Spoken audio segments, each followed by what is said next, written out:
Ladies and gentlemen, let me tell y'all something right now, and I want every woman in here to hear me good. Men always return to you if you act like you don't need them to.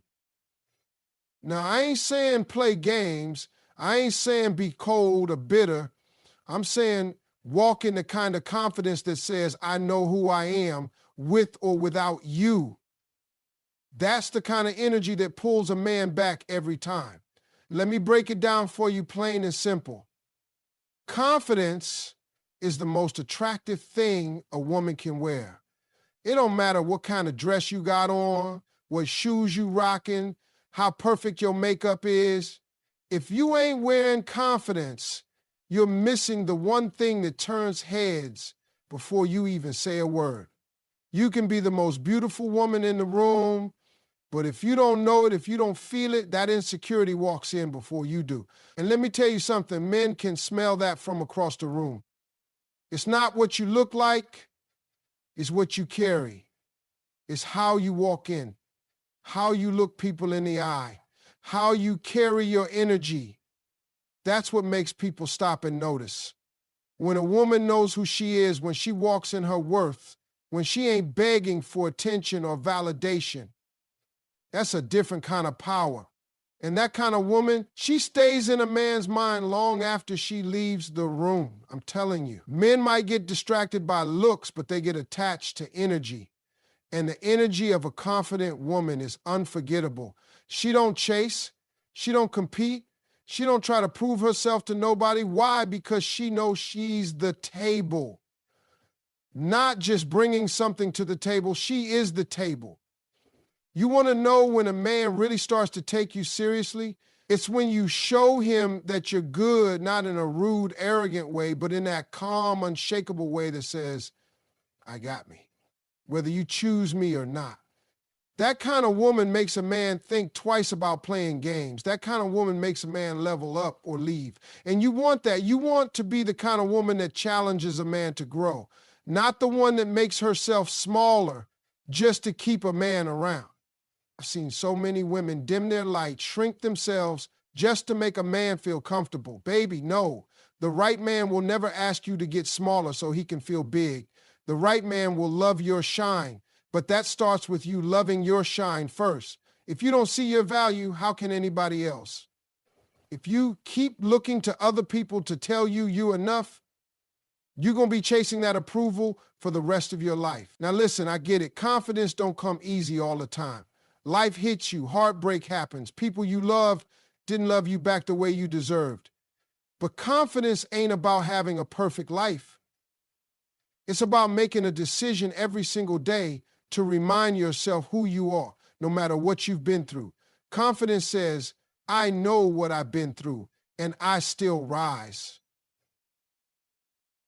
It's that quiet fire in your soul, that grace in your stride, that peace in your silence. It don't have to be loud. It don't have to be flashy. It just has to be real. And when that confidence is real, you won't need to do the most.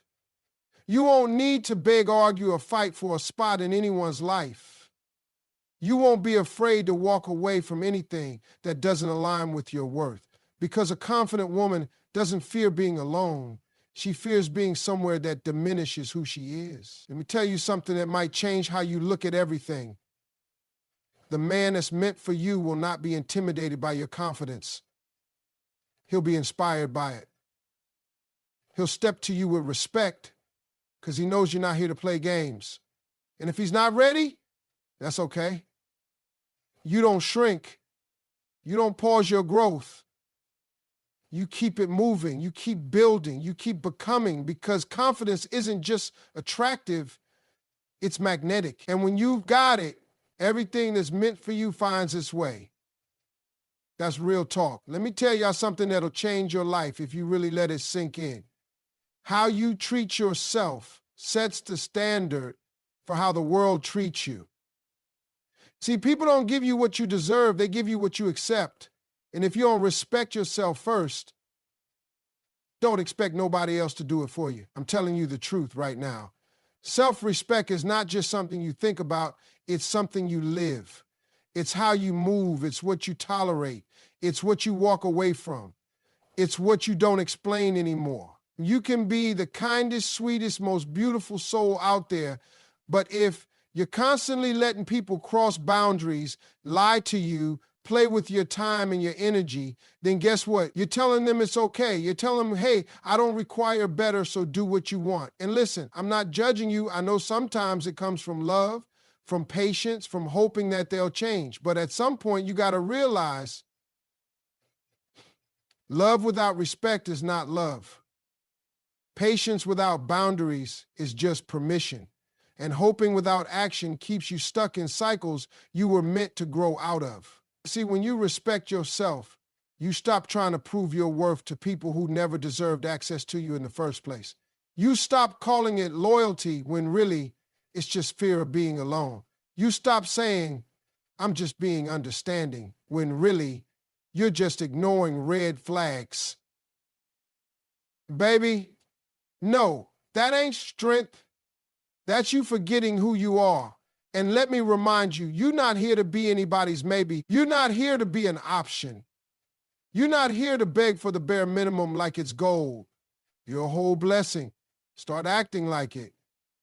People will only do what you allow.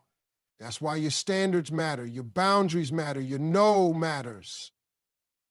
You ain't got to explain it. You ain't got to convince nobody. If somebody's offended by your self-respect, they were never planning to treat you right anyway. Let them go. Because the right ones, they don't get mad when you raise your standards. They rise to meet them. Now, here's where it gets real. Sometimes the hardest part of self-respect is walking away from what you wanted. It's leaving that person you love because you finally love yourself more. It's choosing peace over chaos even when that chaos feels familiar. It's saying, I don't like how I feel when I'm around you, so I'm choosing me. And that ain't easy, that hurts. But it heals, and that healing, that's the moment you take your power back. And don't let nobody guilt trip you for demanding better. You ain't too much. You ain't hard to love. You just finally showing up for yourself in a world that's used to you shrinking. You're finally saying, I'm not available for anything less than what aligns with my worth. And baby, that changes the game. That energy shifts the whole atmosphere around you. People start to step different when they know you ain't tolerating foolishness no more. And I know, sometimes it feels lonely when you're standing up for yourself, but that's okay. Because that season of solitude, that's when you grow. That's when you get clear.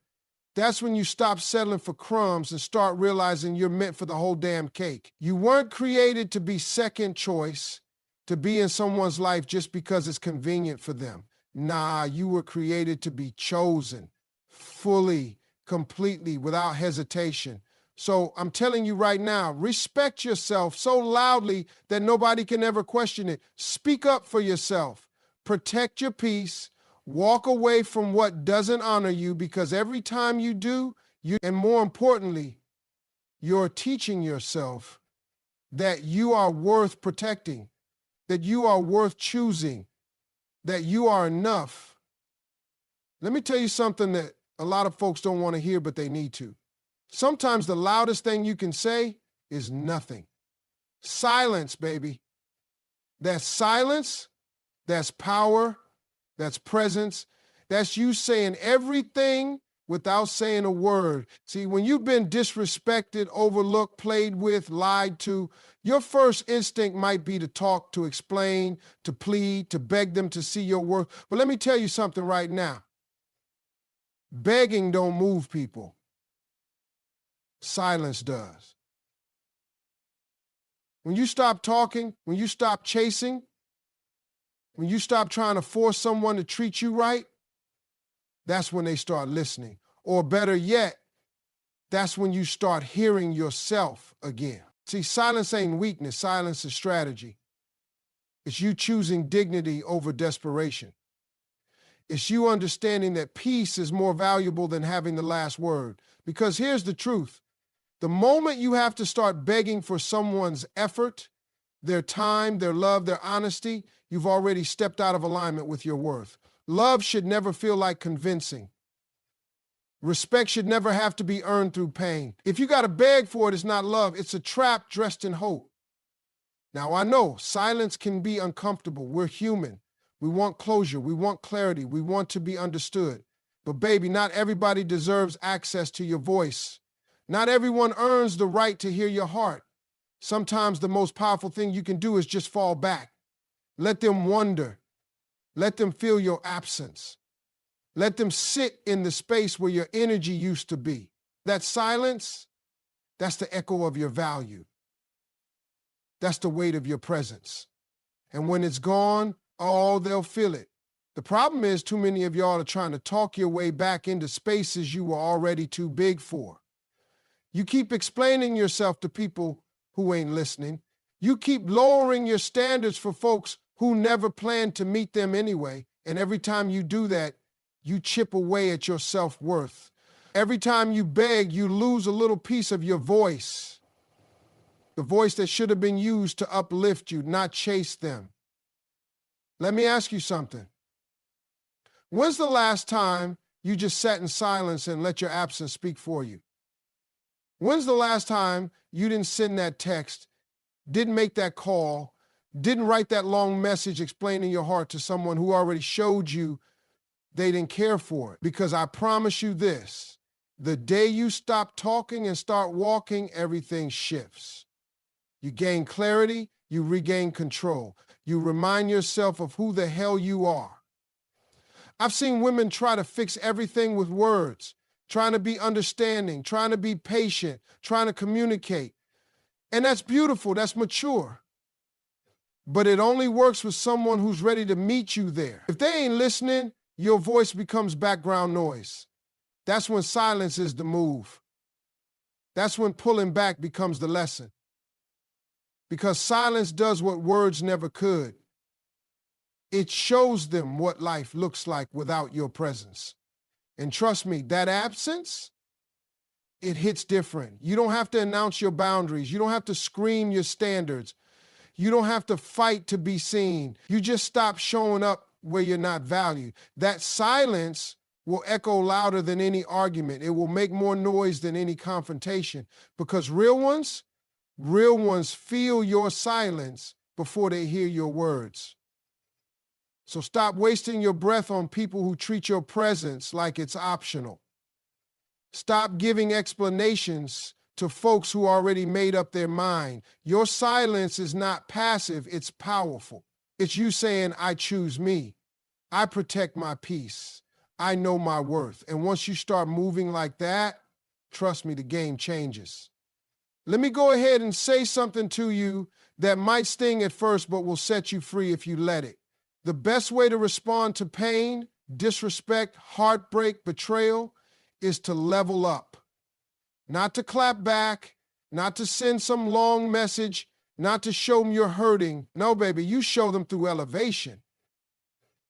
You turn your pain into power and your heartbreak into hustle, because there is no greater revenge in this life than becoming everything they thought you wouldn't, couldn't, or didn't have the strength to be.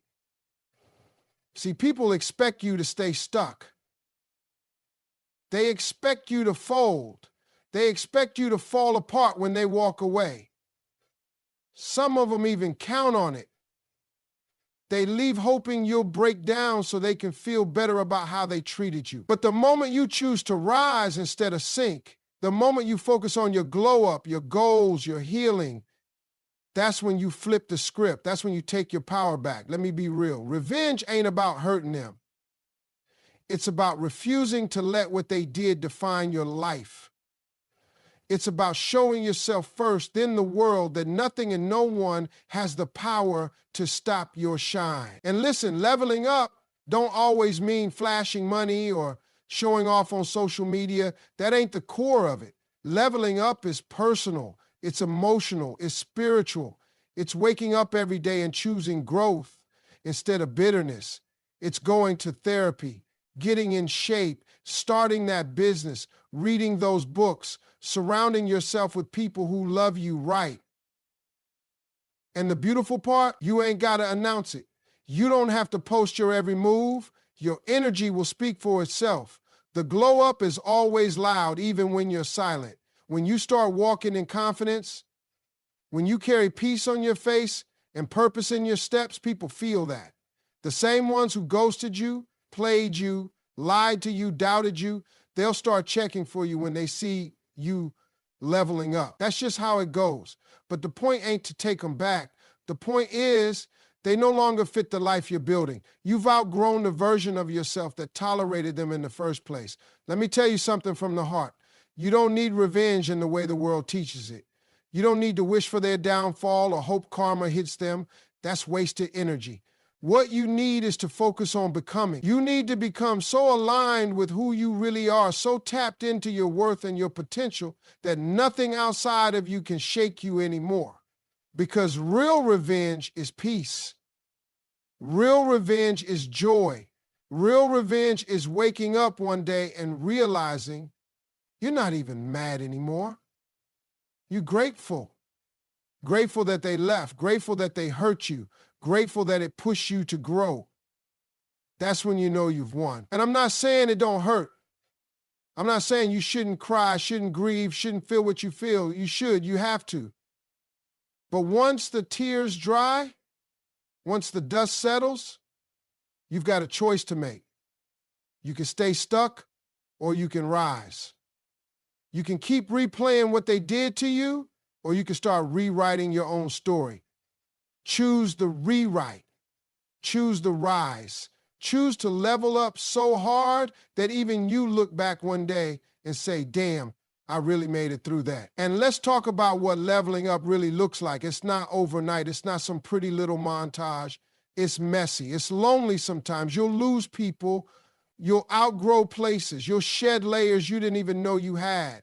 But it's worth it. Every step you take toward becoming your best self is a step away from everything and everyone that ever made you feel like you weren't enough. There's a power that comes with progress, a kind of quiet revenge that doesn't need to be served cold, just needs to be served. Let them watch you build. Let them watch you thrive. Let them wonder how you did it.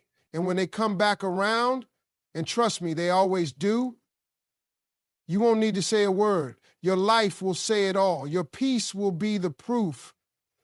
Your growth will be the closure.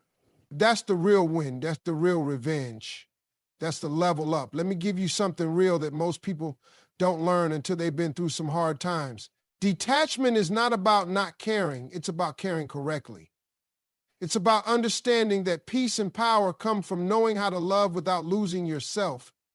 See, emotional control, that's not about being cold or heartless. It's about being wise with your energy. It's about knowing what's yours to carry and what ain't. Because once you learn how to detach from people, from outcomes, from needing everything to go your way, baby, that's when you become unstoppable. People think detachment means you don't feel. Nah, you feel everything. You just don't let those feelings run your life. You don't let them make decisions for you. You don't let them pull you back into places you outgrew just because your heart still remembers the good time. That's emotional maturity. That's you saying, I love you, but I love me more. I want this to work, but not at the cost of my peace. I feel this, but I'm not going to let it drag me down. That's the kind of power most people don't even know they can have. When you're detached in a healthy way, you don't overreact. You don't panic every time someone pulls away. You don't lose your mind every time something doesn't go how you hoped. You'll beg people to stay. You'll chase after closure. You just observe. You accept. You adjust. That don't mean you don't care. It just means you've learned how to care without clinging. You've learned how to love without trying to control the outcome. You've learned how to sit in discomfort without letting it shake your foundation. Detachment lets you hold your head high when someone walks away. It lets you keep your dignity when they ghost you. It lets you say, I'm hurt, but I'm not broken. Because your identity isn't tied to who stays and who leaves. Your self-worth isn't based on how someone else feels about you. You stop tying your joy to another person's presence. You stop tying your value to whether or not they choose you. You start choosing yourself. And when that happens, you stop being afraid of losing people. Let me tell you something. When you're emotionally attached to someone who doesn't value you, you'll find yourself justifying things you should be walking away from. You'll let stuff slide that your higher self is screaming at you to stop accepting. And that's how you get stuck. That's how you keep repeating cycles. But the moment you detach, the moment you say, I see this for what it is and I choose me, that's when the cycle ends. That's when you stop reacting and start responding. That's when you take your power back. Now listen, detachment don't happen overnight. It's a process. It starts small. It's pausing before you send that text. It's choosing not to argue when someone disrespects you. It's taking a deep breath and asking yourself, is this worth my peace? It's creating space between your emotion and your action. That space, that's where your power lives. That's where your healing happens. That's where you go from being reactive to being in control. And trust me, when you master detachment, people feel it. They notice when they can't push your buttons anymore, when they can't manipulate your feelings, when they can't bait you into drama. That calm, that's intimidating. That silence, that's strength. That emotional control, that's magnetic. People don't know how to handle someone who's not desperate for attention or approval, someone who can love deeply but still walk away when respect is no longer served. That's when they start chasing you. See, most people are slaves to their emotions. They let their anger make decisions. They let their fear dictate their choices. They let their insecurities run the show. But when you're detached, when you train your mind to observe instead of absorb, you don't fall into those traps. You feel the emotion, but you don't become it. You acknowledge the hurt, but you don't let it lead you. You see the rejection, but you don't let it define you. And the most powerful part, detachment brings clarity. It helps you see things as they are, not as you wish they were. It helps you accept what's not working instead of forcing it to fit. It helps you stop romanticizing potential and start honoring reality. Because when you're not attached to a specific outcome, you can finally let life unfold without trying to control every twist and turn. You trust the process. You release the need to grip so tightly. You let go, not because you're weak, but because you're wise enough to know that what's meant for you won't require you to lose yourself. Let me tell you something that'll flip your whole game. People don't value what they don't have to work for. That's the truth right there. You keep chasing someone, calling, texting, proving, trying to convince them why they should choose you, and all you're doing is lowering your own worth in their eyes. You think you're showing love, loyalty, effort, and maybe you are, but what they're seeing is someone who doesn't know how valuable they truly are. Somebody who's putting in work that should be matched, not begged to be seen. And the minute you stop chasing, the minute you stop showing up where you're not appreciated, something crazy happens. They start noticing. Suddenly your silence is louder than all the texts you used to send. Suddenly your absence is heavier than your presence ever was. People notice what they no longer have access to. That's just how we're wired.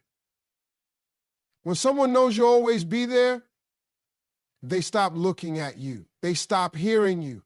They stop respecting the gift that is your presence. They don't do it intentionally sometimes. It's just what happens when you give and give and give without making anyone earn it. But when you step back, not out of spite, not to play games, but out of self-respect, oh, now they feel it. Now your name starts showing up in their mind, not because you reminded them, but because the silence you left behind is doing all the talking. You see, energy is everything. When you're chasing someone, they can feel that. It's a pull, it's pressure. And most people run from pressure, especially when they know they didn't earn that kind of devotion. But when you pull back, when you stop making yourself so available, now you've changed the dynamic. You've shifted the energy. You've gone from pursuer to prize. And that's exactly what you are. the pride. Always have been. You just forgot it while you were busy trying to prove it to the wrong person. And I know it's hard to stop chasing when your heart is involved. When you love somebody, you want to show them, you want to fight for them. But there's a difference between fighting for love and fighting for someone who's not fighting with you. That ain't love, baby. That's you doing emotional labor for two. That's you carrying a connection that should have been mutual. And when you stop doing that, you make space. You make space for the truth to rise, for their real intentions to show, for your self-worth to breathe again. Don't get it twisted. The moment you stop chasing is not the moment you become cold. It's the moment you become clear. You're not playing hard to get, you just finally get it. You get that love isn't earned through sacrifice. It's built through mutual effort. You get that being chosen should never feel like a job interview. You get that someone who truly sees you will not need to be reminded of your value. And once you see that clearly,